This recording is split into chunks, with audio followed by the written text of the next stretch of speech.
You're welcome back to the Gavel. Now we are looking at some of the developments that occurred within the week in the National Assembly.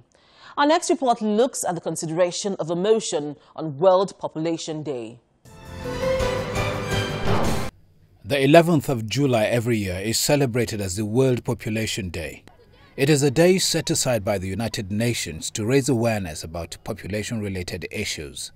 The United Nations recommends that population census should be carried out every 10 years with an annual projected growth of 3%.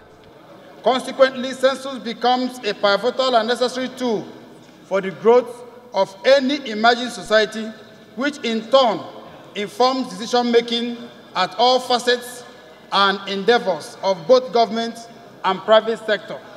As we stand today, we do not know how many people live in every locality. We cannot say how many people are in a city. We cannot say how many people are in a suburb of Abuja. Even in the event of an emergency, when we have said we have recovered or retrieved a certain number of people, except we see dead bodies, we cannot even be sure to say that so people are missing or are remaining. So even for disaster planning, we cannot effectively do anything that will go to address the problems of Nigeria without census. The lawmakers are particularly worried that the lack of accurate data on population in Nigeria has affected national planning and development at all levels. On the issue of health care delivery, how do you know the number of hospitals you are supposed to build here and there? How do you know how to plan or to cater for your citizenry? Mr. Speaker, it's just like as we are 360 here.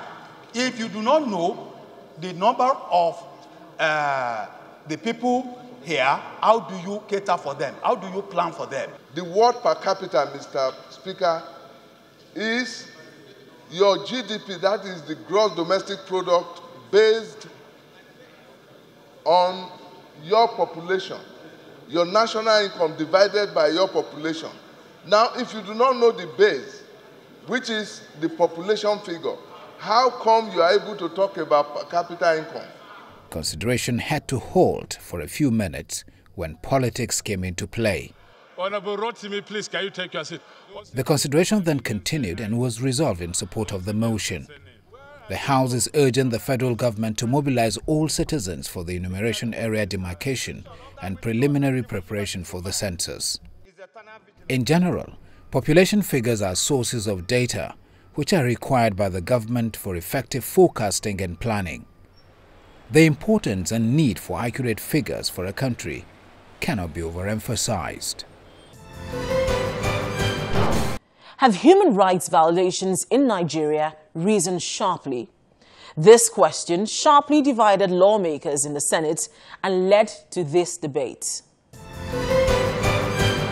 As a result of the alarming cases of alleged... The chairman of the Senate Committee on Judiciary, Senator David Umoru, presents a motion warning of an alarming rise in cases of alleged human rights violations and assault on the Constitution by the executive. He draws attention to this administration's continued detention of some high-profile Nigerians in disregard of court judgments. Continues detention of the former National Security Advisor, Sambo Dasuki, retired, for over 2 years in total disregard of over 4 court orders, including that of the ECOWAS court, which granted him bail pending his trial over money laundering charges. Values to which a democracy... Senator Shehu Sani argues that Nigeria is sliding into a dictatorship, an assertion which his colleagues disagree with. The perilous slide of the Nigerian state to dictatorship is very evident and clear. I call my good friend to withdraw that word dictatorship. We're in democracy, and dictatorship shouldn't come into our debate here.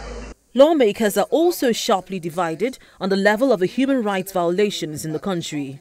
I do not think we have reached the level of alarm, that this issue is raising. And I think that the mover of this motion and those associated with it, is a calculated attempt to start ravishing this government and make us a pariah in the international arena. And for this, I personally dissociate myself completely from the letter, spirit, and content of this motion. I feel pained when a colleague will say that what has happened or what is going on in Nigeria today has not reached the level for which we should worry. When a senator can be arrested on the street and taken away and kept incommunicado and nobody knows where he is, and then somebody will come here to tell us, don't worry, it is all right. Despite the sharp division for and against the motion, it is surprising that all the resolutions put forward are passed.